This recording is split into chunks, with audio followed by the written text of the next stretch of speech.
है तोरे चढ़ती उम्र गेदराए जवानी जिउला ले थे वो मोरे जिउला ले थे ना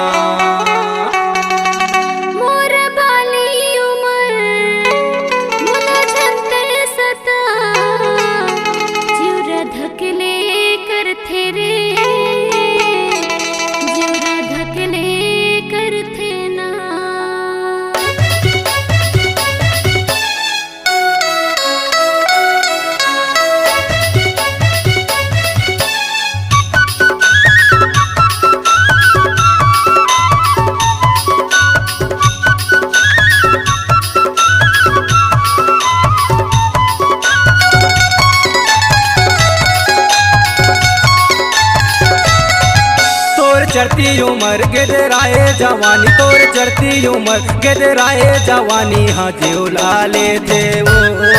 मोरे जिउला ले थे ना मोरे जिउला ले थे वो मोरे जिउला ले थे ना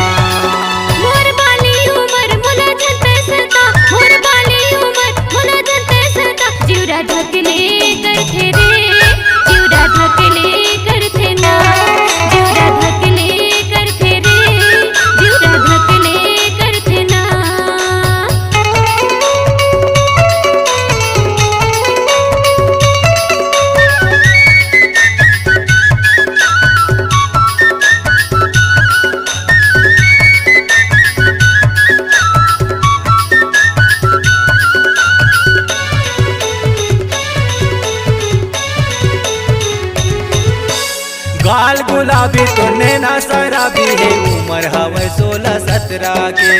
सज धज के जन्नी करबे गली माथे तोर बर वो भारी खतरा है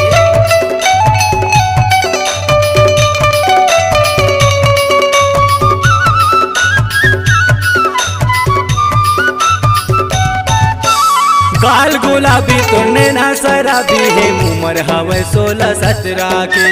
सज धज के झन्नी करबे गली माथे तोर बर वो भारी खतरा है तोला देख के वो मोर तन बदन तोला देख के वो मोर तन बदन माँ आगे बढ़ते मोरे जिउला ले थे वो मोरे जिउला ले थे वो मोरे जिउला ले थे ना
माया के भौना मा तोरे रिझौना मा काबर तै मोला रिझा डारे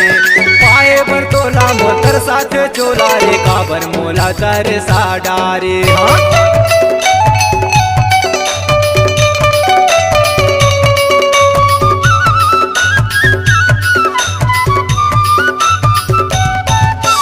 माया के भौना मा तोरे रिझौना मा काबर तै मोला रिझा डारे पाए बर तोला मोतर सा खोला थे चोला रे काबर मोला तारे साडार। ऐसे लगा थे वो मोर माया के फंदा, ऐसे लगा थे वो मोर माया के फंदा मत फंस जाते रे मोरे जीवला लेते ना, मोरे जीवला लेते वो मोरे जीवला लेते ना। तोर चढ़ती उमर गेदराए जवानी, तोर चढ़ती उमर गेदराए जवानी, हाँ जीवला लेते वो मोरे जीवला लेते ना, मोरे जीवला लेते वो मोरे जीवला लेते ना। मोर बाली उमर मोला जनते सता, मोर बाली उमर मोला जनते सता, जीवरा ढकले करथे रे, जीवरा ढकले करथे ना, जीवरा ढकले करथे रे, जीवरा ढकले करथे ना। मोरे जीवला लेते वो मोरे जीवला लेते ना, जीवरा ढकले करथे रे, जीवरा ढकले करथे ना, मोरे जीवला लेते ना। जीवरा ढकले करथे ना। सुरभि छत्तीसगढ़ी लोक कला मंच सूरज के जोत ग्राम मौहारी पुष्पराजगढ़ अमरकंटक जिला अनूपपुर की शानदार प्रस्तुति गायक अमरपाल पोड़ते गायिका हेमा देवी की मधुर आवाज में। कार्यक्रम हेतु संपर्क करें। हमारा संपर्क नंबर है 8959749668।